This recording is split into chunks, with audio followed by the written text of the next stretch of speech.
Pirmoji plenarinė sesija Strasbūre beveik sutapo su rugsėjo 1. Europarlamentarai po mėnesio atostogų rinkosi į didžiąją melsvąją salę, kurioje vyravo naujojo politinio sezono nuotaikos. Apytikriai pusiai iš 735 deputatų tai antrieji metai Europos parlamente.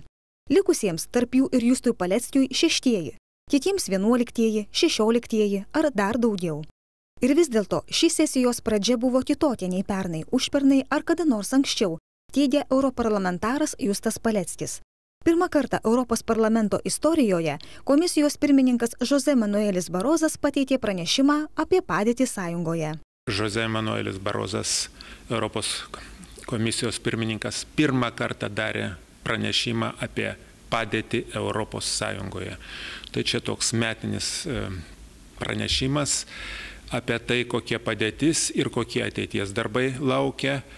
Na ir buvo koncentruotasi į išėjimą sėkmingą iš krizės. Komisijos pirmininkas José Manuelis Barrosas sakė, kad krizės egzaminą išlaikiusi ES privalo judėti pirmyn. Veikdami išvien išsigelbėsime, pavieniui nuskęsime. Reikia siekti atsakingos finansų politikos. Skolininkų karta lemia ekonomikos netvarumą.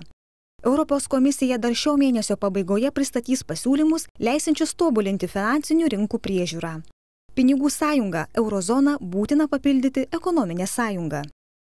Europos komisija ruošia strategiją, kaip iki 2020 metų sukurti 3 milijonus žaliųjų darbo vietų. Programa pateikta, kaip sukurti 3 milijonus papildomų darbo vietų, ne bet kokių, o žalių. Žalios tai reiškia susijusios su aplinkosauga, su tuo, kad vis dėlto mažinti klimato kaitos pavojų.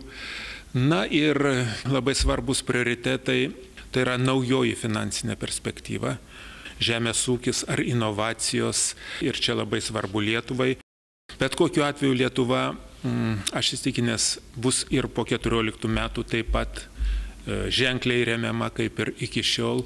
Po mėnesio kito prasidės dėrybos dėl naujo ES biudžeto po 2014 metų, kuris turėtų būti naujoviškas ir tikimasi padidins ES konkurencingumą.